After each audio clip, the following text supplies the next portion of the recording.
number of lost boys? Originally, well, this is what they estimated. Originally was over 30,000 when we were in Ethiopia. It was over 30,000. But when we were running away, when we were running back from Ethiopia, they said more than 13,000 has died. So when we were in a refugee camp in Kenya, the census of 1997, it was 17,000. So that means that 13,000 have died on the way.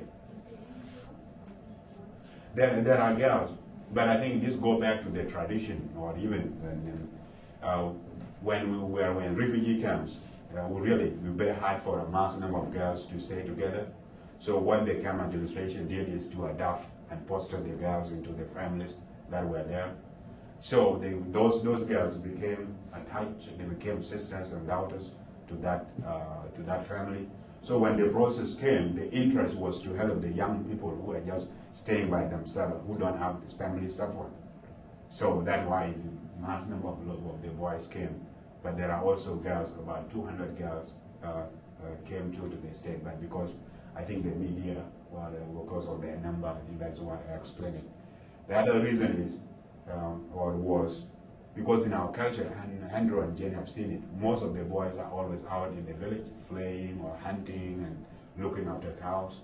So when attack happened in the village, boys are more vulnerable to get separated from the family.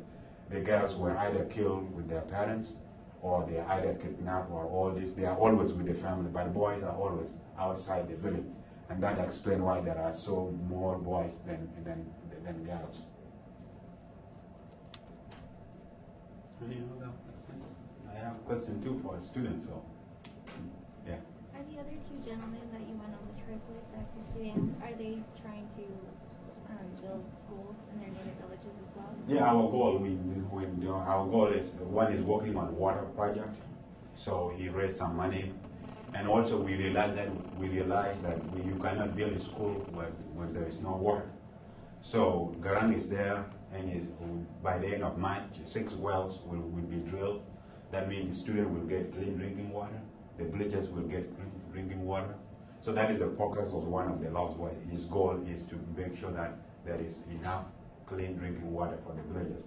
When we went, even for the first time, I cried because somebody dying in front of you. My nephew from my cousin died of cholera. 4 people died in front of me. Yeah, it was really horrible. 4 people died of cholera because they don't have clean drinking water. There's no medicine.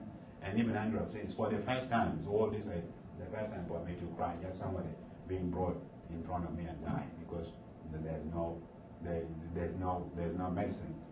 And cholera is something can be treated. So, and that's why I say it's more than building the school. So Garang is there now, and by the end of March, a silk well will be drilled, and it's not enough. So whatever we can do in our capacity would really is very, very important. So, any other question? What is your name? Megan. Megan, what did you learn, and what do you want to take away from this?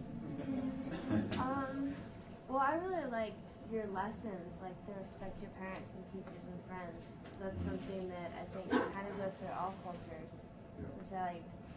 And I don't know, your story is just really inspiring. The fact that you, at 10 years old, made it across 3 countries. I don't think I could have done that. What about you? What is your name? Mal. What did you learn, and what do you want to take away from this? I learned that I'm very lucky for the opportunity that I have, and I learned to take advantage of education, and I'm reminded by your life that the world is not like that. There's an emphasis on that with your story, and I really enjoyed listening to it. It's very inspirational. Any other question? So, yeah. Were you learning both in Dinka and English, or just Dinka, or? Yeah, that is another thing. When the British ruled Sudan from 1831 to 1956, the language was English, the official language. But after the Arab went into power, then they institute Arabic. And they believe that if you give somebody your language, it's the easier way to colonize somebody. So Arabic has been the language that the government used, but as of the peace agreement, as of 2005 days, after 21 years of fighting, the peace was signed between the North and the South.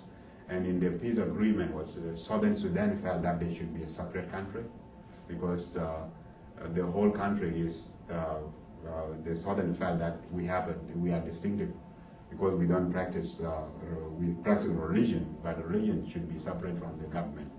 So because of that, they have been given a self-determination. So they are ruling now for a period of 6 years. And then in 2011, the people of Southern Sudan will vote for unity or for secession. So that is one thing, and profile, but 90% or 99% the people of Southern Sudan went to separate, because how could you be in a union whereby you are second-class citizen? 4 beautiful women of African descent are a quarter of a human, would make up, 1 woman is equivalent to a quarter, and 4 women would make 1 human being.